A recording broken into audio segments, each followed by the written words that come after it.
สวัสดีนะทุกคนนะมาพบจอหนุ่มน้อยนะทุกคนเสียงเก่าเสียงเคยอันนี้มาอัปเดตหลังจากเขาปลูกมักแตงเนาะได้2 อาทิตย์แล้วทุกคนพอดีครบ2 อาทิตย์มื้อนี้มีผลเสียหายหลายนะทุกคนพอดีฟ้าลมเนาะฟ้าลมมาถล่มทะเลนี่ฟ้าลมฝนตกแล้วก็มีมังเห็บแดดตกเนาะเห็ดให้กกมักแตงนี่ยอดมันหักลงมาไล่กกแล้วก็ล่มลงมาไล่นะมีผลเสียหายหลายทุกคนเสียดายเนาะมักแตงกำลังเริ่มที่จะใหญ่ขึ้นแต่ว่าถือว่ามีฟ้าลมฝนตกนั่นแหละภัยธรรมชาตินะเกิดขึ้นได้ทุกเมื่อทุกคนก็เลยเหตุให้มันหักลงแต่ว่ามันจะกลับคืนคือเก่าบอเนี่ยแน่ๆตัวที่หักลงคือแบบนี้เนาะคงใหญ่แล้วหักเป็นที่แหกห้อยนะเลือดแต่แบบนี้แล้วก็เหตุให้เสือกที่เขามัดนี่ก็ถือว่ารูดออกมาหลายทุกคนอันนี้เป็นบรรยากาศตอนเช้านะมาอัปเดตหลังจากครบมื้อนี้เนาะครบ2 อาทิตย์มื้อนี้แล้วในการปลูกแตงกวาอันนี้แถวที่เขามัดคืนเนาะตัวที่เขาบ่ทันมัดคืนจะอยู่เนื้อบุญเนาะมันจะล่มลงไล่อันนี้เขามามัดคืนมาแล้วก็เริ่มที่จะตั้งขึ้นกลับคืนแต่ว่ามื้อนี้ฝนตกอีกแล้วนะฟ้าห้องอยู่เรื่อยๆเนาะฝนเริ่มตกถ้าตกก็ถือว่าเป็นตก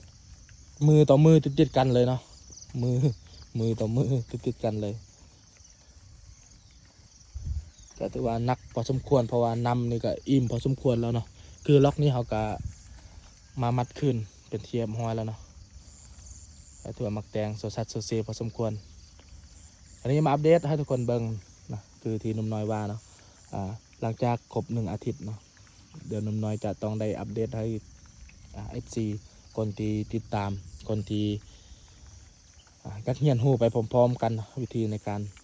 ปลูกแตงกวาก็คือที่หนุ่มน้อยว่าไปหนุ่มน้อยจะเริ่มตั้งแต่เริ่มต้นนะให้ทุกคนได้เบิ่งนำกันตั้งแต่เริ่มต้น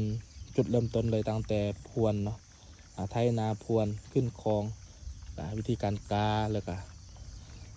การกาแกนมักแตงแล้วก็การนำมาปลูกเนาะหลังจากนั้นจะอัปเดตให้ทุกคนได้เบิ่งไปเรื่อยๆจนหอดมือที่เราจะเก็บเกี่ยวกันแล้วทุกคนมือที่เราได้เก็บเกี่ยวเนาะจะต้องอัปเดตเรื่อยๆคนได้ติดตามนี่จะได้หูได้เห็นน้ำกันเนาะทุกคนแล้วก็แลกเปลี่ยนความคิดความเห็นน้ำกันใดเนาะในการคนบางคนก็อาจจะมีประสบการณ์มาแล้วเคยเฮ็ดมาแล้วเนาะแต่ว่าในแต่ละเคสก็เฮ็ดบ่คือกันทุกคนคือแบบนี้เนาะคือเคสนมน้อยอยู่นมน้อยจะเฮ็ดแบบนี้เนาะในแบบของนมน้อยเนาะแล้วก็ในแบบของเคสของนมน้อยอยู่